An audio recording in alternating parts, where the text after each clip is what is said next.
Let's go ahead and bow, if you would. Most gracious and heavenly Father God, we come before you, and some of us come with heavy hearts. We come because there is mourning on the inside that we've lost so much, that there is so much sadness. And God, we're being real and we're being honest with you that we wish things were completely different. But we recognize, God, that even in the midst of our pain, you are there, that you truly are our Jehovah Shammah and you are our comforter. So we come to you asking for your comfort. We ask for your loving arms to hold us and guide us and lead us. We ask for your hand of protection to be upon us. We ask for your hand of guidance to lead us. God, we're asking for the support around us that we need, but we're asking for you to turn our mourning into dancing. We're asking you to give us beauty for ashes. We're asking you to give us the garment of praise for the spirit of heaviness. So help us to praise you, God, even the more. You've always been there in the past. There's been so many times that you have brought us through.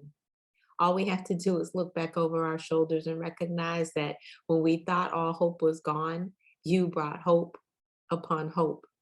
When we thought everything was lost, God, you made a way. You were our bridge over troubled waters. You were our one that parted every single sea. God, we thank you for what you have done for us in the past, and we bless your name. Help us to be more grateful.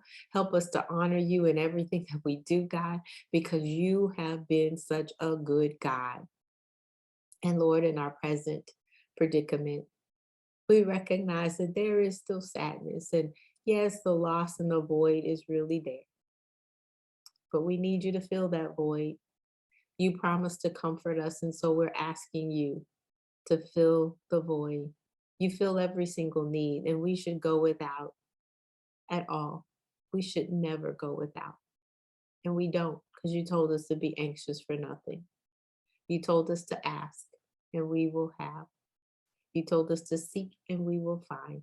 You told us to knock, and the door will be open. We're asking you to open the right doors for us, God. And for those who have left us, God, we pray for their souls. For those who no longer want to be around us or rejected us, we pray that you intervene in their life and their circumstance. And we thank you on top of it that this season, we're going to hold on to your unchanging hand. That we're not upset that they left, but we're thankful for you. We're thankful to you that you have moved us in a different path, sometimes putting us in a different room, placing us at a different table. But God, you're growing us. Thank you for the spiritual growth that is going to come because of this season. Thank you that we can still worship you, shipping worth to you, knowing that you are the one that is more than able and you're the one that got us through. Thank you that we can praise you for our past, our present, and our future. Thank you, God, for reminding us to be grateful of what we have. Grateful that you've already shown up. Grateful for every single promise. Grateful that you love us.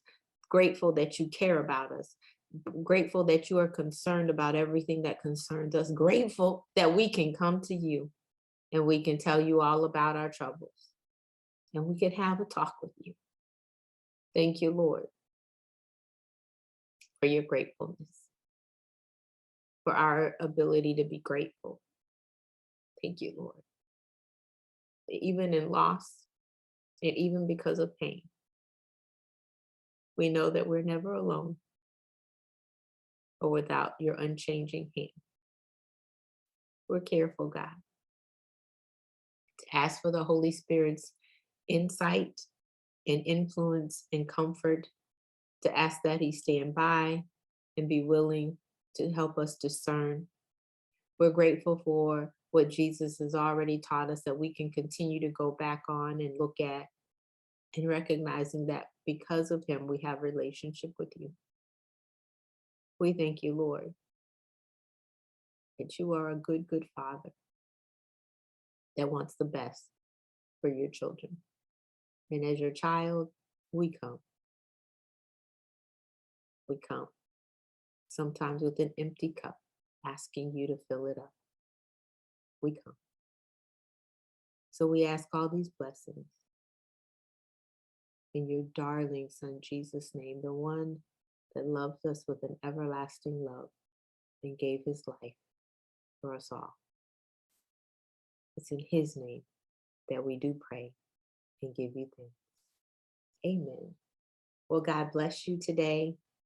Hopefully, this encouraging word has really hit home. And if it has, I want to offer you the opportunity to share it with someone else. Be encouraged this week that yes, things don't always turn out the way that we want. But if we're mourning, we're sad, or we're low because of something that we have lost, our activity of our limbs, loved ones, a job, whatever it is, God can comfort us better than anyone else. Have an absolutely fantastic rest of your week. I'm Dr. Chonta Haynes with Heart Truth Ministries.